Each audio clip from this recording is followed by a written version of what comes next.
Hello दोस्तों, कैसे हो आप सभी लोग। स्वागत है आपका मेरे YouTube channel path to success में। दोस्तों, आज मैं आपके लिए लेके आया हूँ संगम काल के मोस्ट इम्पोर्टेंट वो सारे क्वेश्चंस जो कि एग्ज़ाम की में अब पूछे जाते हैं, क्योंकि एग्जामिनर का जो पैटर्न है वो पहले से काफ़ी चेंज हुआ है, जिसमें अब उन टॉपिक से ज़्यादा क्वेश्चन पूछे जाते हैं जिनको हम कम पढ़ते हैं, या फिर हम ऐसे सोचते हैं कि इनसे तो क्वेश्चन शायद ही आए। तो दोस्तों, इसीलिए ये संगम काल का जो भी पीरियड था, ये भी एक महत्वपूर्ण पीरियड है परीक्षा के पर्सपेक्टिव से देखा जाए तो दोस्तों चलिए, आपके सामने हम ये कुछ मोस्ट इम्पोर्टेंट क्वेश्चंस हैं, इनको आज हम पढ़ते हैं। साथ ही दोस्तों, अगर आपने मेरा चैनल सब्सक्राइब नहीं किया है तो प्लीज़ मेरे चैनल को सब्सक्राइब करें, ताकि आपको ज़्यादा से ज़्यादा वीडियो और समय पर मिलती रहे, आपकी तैयारी अच्छे से चलती रहे। तो ज़्यादा समय व्यर्थ ना करते हुए शुरू करते हैं आज का ये सेशन। पहला क्वेश्चन है हमारा, निम्नलिखित राजवंशों में किसका उल्लेख संगम साहित्य में नहीं हुआ है। तो संगम साहित्य का उल्लेख किन राजवंशों में नहीं हुआ है, इसका सही जवाब है option A Kadam. Option A कदम। अगला क्वेश्चन हमारा, निम्न में कौन संगम युगीन व्याकरण रचना सर्वाधिक महत्वपूर्ण रचना मानी गई है। कौन सी व्याकरण रचना है जो संगम काल की है, जिसको महत्वपूर्ण माना गया है। तो इसका सही जवाब है दोस्तों टोलकापियम। कौन सी है, ऑप्शन बी टोलकापियम। संगम युगीन एक व्याकरण रचना है, इसको सर्वाधिक महत्वपूर्ण रचना माना गया है।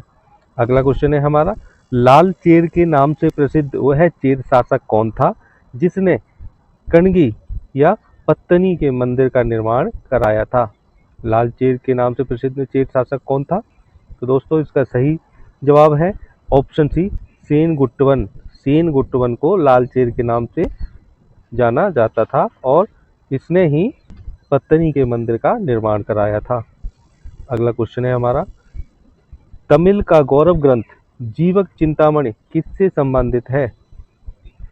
तमिल का ये ग्रंथ है जीवक चिंतामणि, ये किससे संबंधित है। तो ये हमारा सही जवाब हो जाएगा ऑप्शन डी जैन। जैन धर्म से संबंधित है। जीवक चिंतामणि किससे संबंधित है, जैन धर्म से संबंधित है।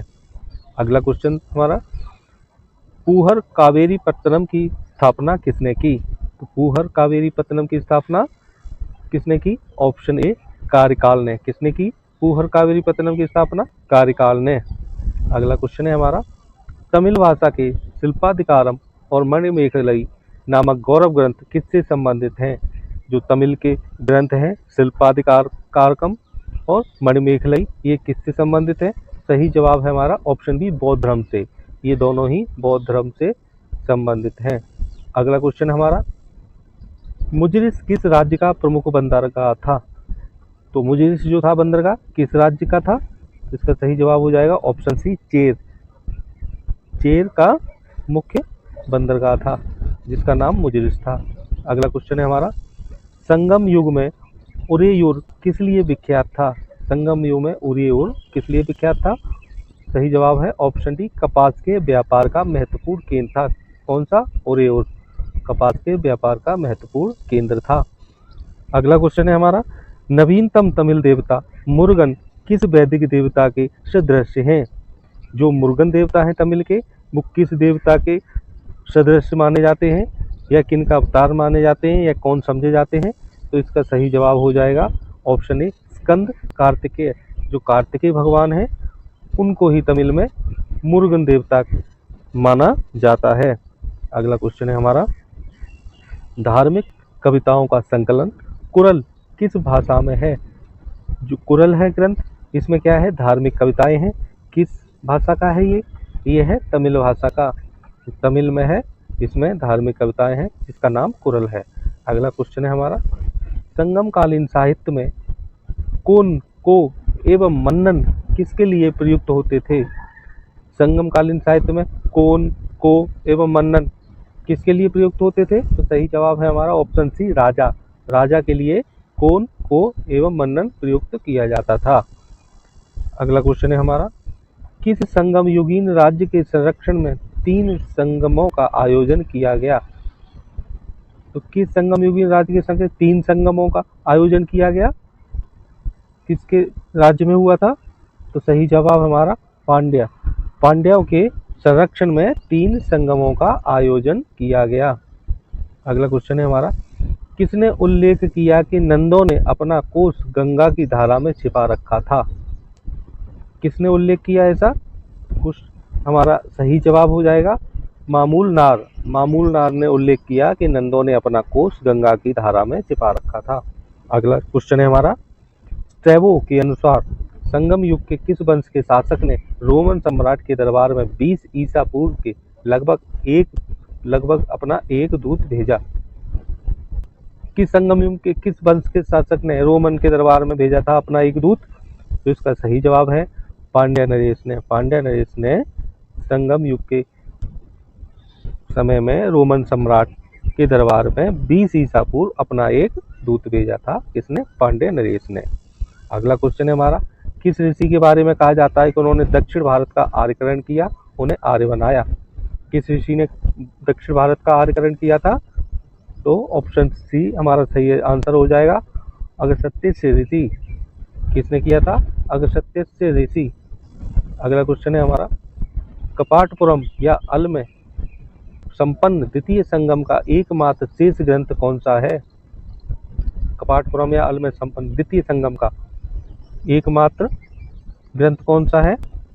और ये संगम किसके समय में हुए थे? तो जैसा अभी बताया था, पांडव नरेश के समय में ये सारे संगम हुए थे, जो भी संगम हुए थे। तो इसमें पूछा है द्वितीय संगम का एकमात्र शेष ग्रंथ कौन सा है?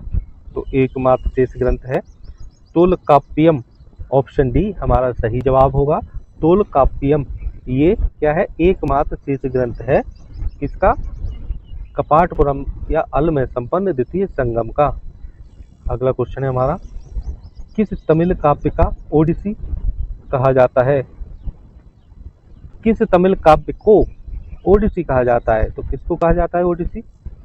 ऑप्शन ए सही जवाब, मणिमेखलई। मणिमेखलई को तमिल काव्य का ओडिसी कहा जाता है। अगला क्वेश्चन है हमारा, गाय या अन्य वस्तुओं के लिए लड़ते लड़ते मरने वाले वीरों के सम्मान में खड़े किए जाने वाले वीर प्रस्तर को क्या कहा जाता था?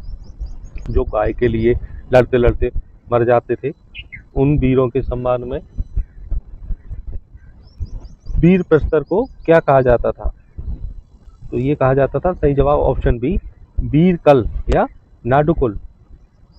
जो गाय के लिए लड़ते लड़ते मर जाते थे, उनके सम्मान में जो वीर प्रस्तर था होता था, उसको क्या कहा जाता था? वीरकल या नाडुकुल।